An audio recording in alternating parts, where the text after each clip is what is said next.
Boa noite aí a todo mundo, a graça e a paz de Jesus a vocês.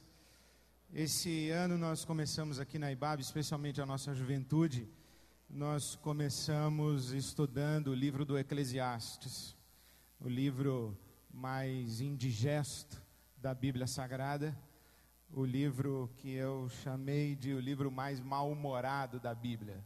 Salomão, que escreveu Eclesiastes, os estudiosos dizem que ele muito provavelmente escreveu Cantares de Salomão na sua juventude, o Cântico dos Cânticos, que é um livro, uma palavra de exaltação ao prazer, ao amor, ao romance, ao prazer conjugal e à alegria do prazer do corpo e de amar uma mulher ou desfrutar o máximo possível disso que a gente chama viver em amor.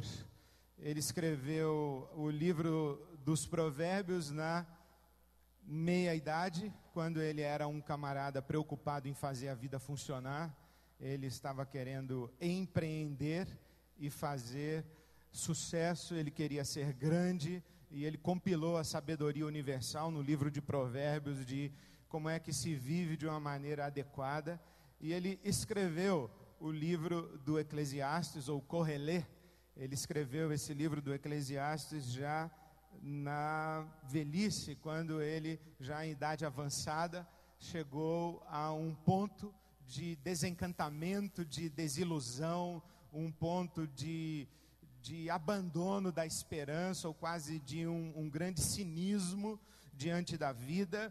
E, por que não dizer, eu acho que o Salomão escreveu o Eclesiastes num momento ou numa hora em que ele curtia um profundo down existencial e um profundo arrependimento de onde a vida dele havia chegado. Por quê? Porque esse Salomão é um cara extraordinário. Ele começou bem demais. Para começar, ele teve berço, foi filho do rei Davi. Salomão foi filho de Davi e filho do grande romance de Davi.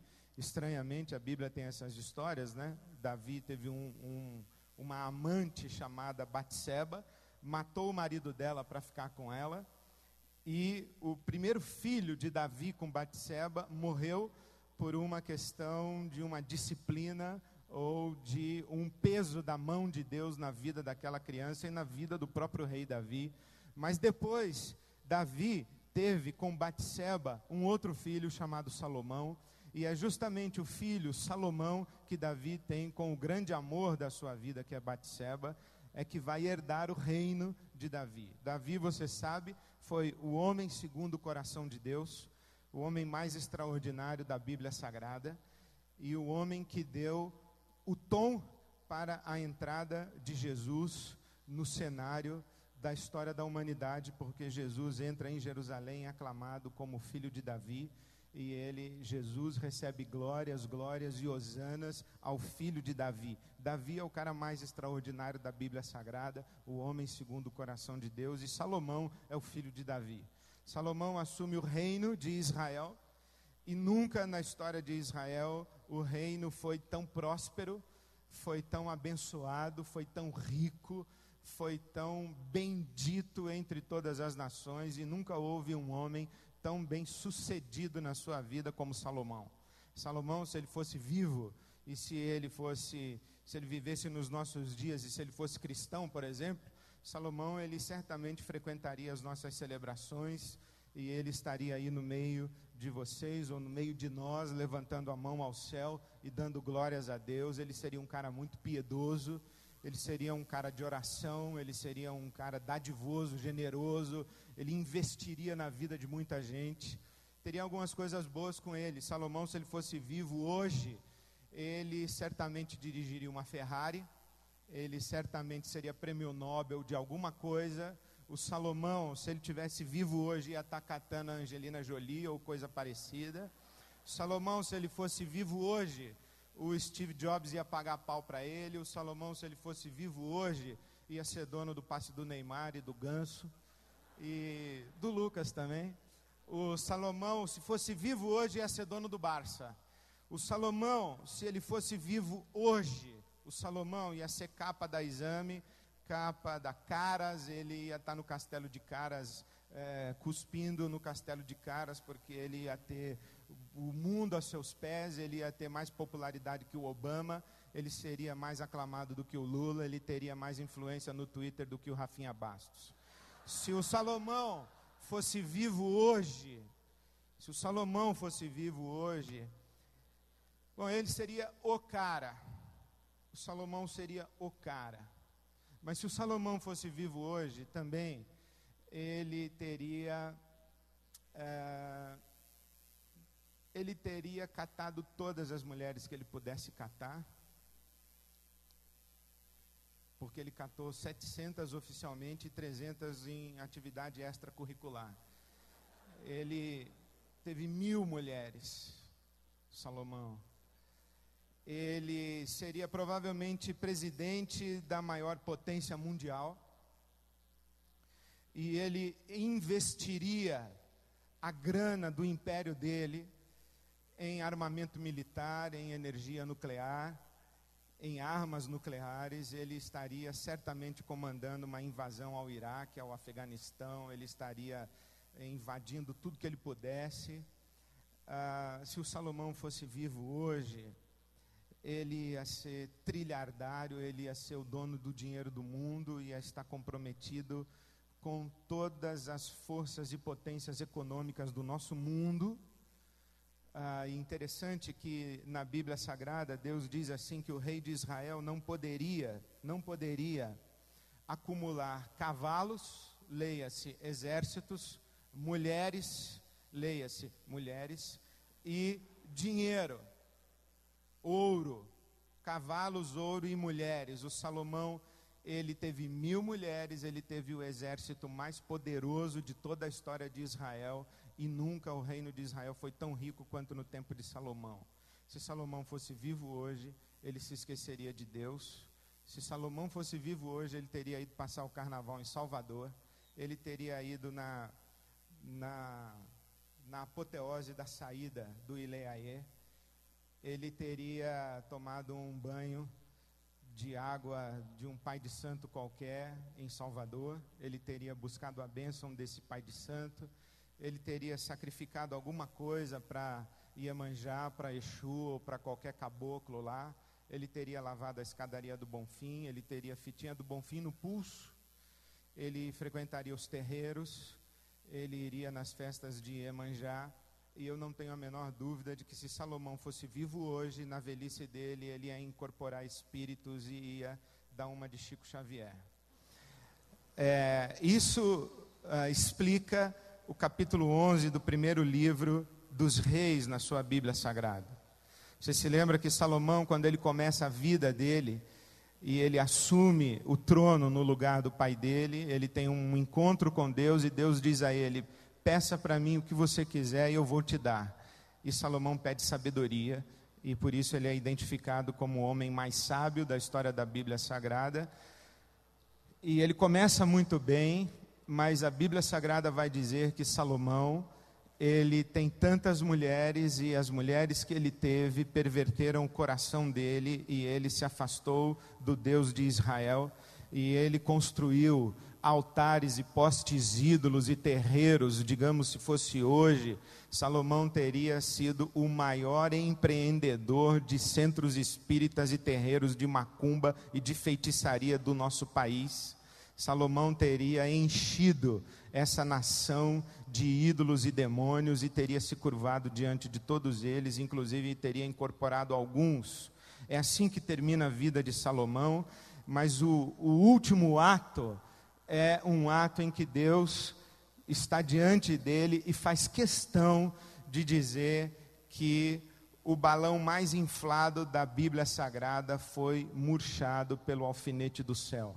O Salomão tomou um bloco no @Todo-Poderoso e Deus suspendeu a página dele do Facebook, rasgou a página em que ele estava na revista que os anjos liam lá no céu e murchou o balão dele radical e disse: olha, o teu reino será entregue ao teu servo, e eu só não faço isso enquanto você está vivo, por amor ao teu pai Davi. O Salomão, antes de morrer, ele tem uma conversa seríssima com Deus, e é por isso que o Salomão encerra o livro do Eclesiastes dizendo: lembre-se do seu Criador nos dias da sua mocidade, antes que cheguem os anos a respeito dos quais você diga: eu não tenho neles contentamento, eu não tenho neles alegria, a minha vida eu joguei no lixo, eu perdi tudo o que eu poderia ser e tudo que eu poderia ter, eu deixei de fazer e de ser tudo o que Deus queria que eu fosse e que eu fizesse. Por isso, se Salomão fosse vivo hoje e estivesse aqui hoje à noite, ele diria para você: lembra-se do seu Criador agora, hoje, agora, lembre-se de Deus agora, porque a vida passa muito rápido, muito rápido. Quando eu leio o Salomão dizendo: lembre-se do seu Criador hoje e agora, eu lembro do encontro que eu tive na minha sala ali em cima, com uma moça linda, maravilhosa, rica, bem-sucedida na carreira, casada com um cara ajeitado assim, rico, bem-sucedido na carreira, e ela sentou-se na minha frente e disse assim: pastor, eu vou me divorciar. E eu disse: por quê? Ela disse assim para mim: porque eu não quero chegar nos meus 70 anos e perceber que a vida escorreu entre os meus dedos. Eu lembrei da antologia poética do Pablo Neruda. Ele diz assim na antologia poética do Neruda: confesso que vivi. Eu falei para ela: o que você quer é chegar aos 70 anos e escrever e declarar como Neruda: confesso que vivi. Ela falou: é isso aí, pastor, você pegou. Falei: então como é que você vai saber aos 70 anos se você viveu ou não viveu? Ela falou: não sei. E você? Eu falei: também não sei. E eu comecei a pensar nisso. Como é que eu vou chegar no fim da minha vida, com os meus 70 anos, e eu vou dizer assim: eu confesso que eu vivi. Não me arrependo. Se eu tivesse que viver de novo, eu viveria exatamente do jeito que eu vivi.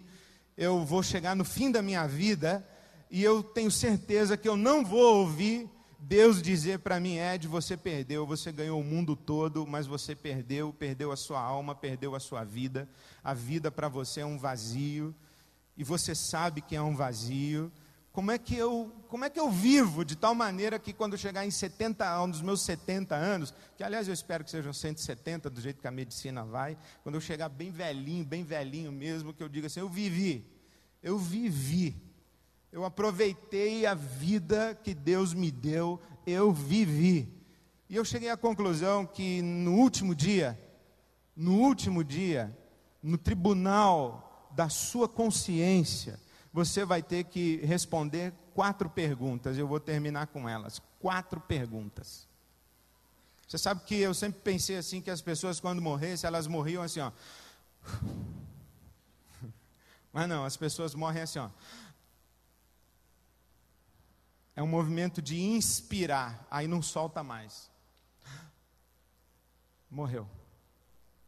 Quando você estiver fazendo assim, ó, você vai ter que responder 4 perguntas no tribunal da sua consciência, porque Deus vai fazer questão de aparecer lá e você vai ter que responder.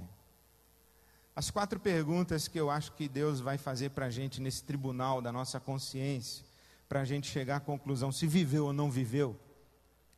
A primeira delas é: onde está Deus? Onde está Deus? Porque nessa hora, companheiro, você está aqui, ó, na pontinha do abismo, e aqui, daqui para lá tem a escuridão. Daqui para lá tem escuridão. Alguém sabe aqui onde fica o céu? Como é que é o inferno? Alguém sabe aqui como é que é a vida pós-morte? Como é que é o corpo que a gente vai ter na ressurreição?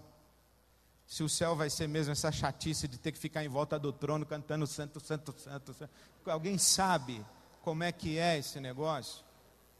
Daqui para lá é escuridão. Daqui para lá você só tem uma coisa para dizer: Pai, nas tuas mãos eu entrego o meu espírito.